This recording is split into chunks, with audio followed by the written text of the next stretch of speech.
নমস্কার। প্রাথমিকের শিক্ষক নিয়োগের ক্ষেত্রে খুবই গুরুত্বপূর্ণ একটি মামলা ওবিসি মামলা, যেটা মামলা সুপ্রিম কোর্টে চলছে। দেখতে পাচ্ছেন the state of West Bengal versus Amal Chandra Nag. তার ডেট দেওয়া হয়েছে এবং কেস লিস্টেড কিন্তু হয়ে গেছে।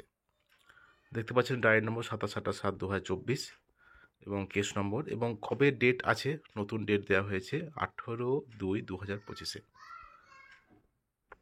তো প্রাথমিক নিয়োগের ক্ষেত্রে খুবই গুরুত্বপূর্ণ এই ওবিসি মামলা, যেটা 18ই ফেব্রুয়ারি 2025-এ আছে। Honourable mister justice B R. গাভাইয়ের বেঞ্চে সিরিয়াল নম্বর 8। সিরিয়াল নম্বর 8-এ কিন্তু আছে লিস্টেড। তো দেখা যাক কি হয় আগামী 18 ফেব্রুয়ারিতে। তো খুবই গুরুত্বপূর্ণ, কারণ এটা প্রাথমিক শিক্ষা পর্ষদ জানিয়ে দিয়েছে যে এই ওবিসি মামলার জন্য তারা নিয়োগের বিজ্ঞপ্তি দিতে পারছে না।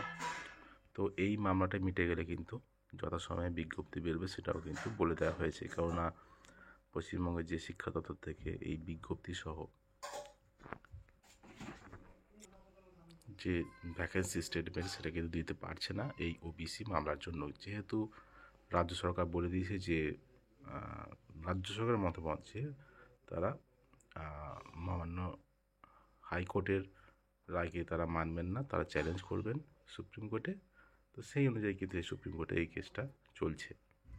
তো দেখা যাক আগামী দিনে কি হয়, আগামী 18 ফেব্রুয়ারি কি হয়, এবং এই মামলার উপরে কিন্তু নিয়োগের ভবিষ্যৎ নির্ভর করছে।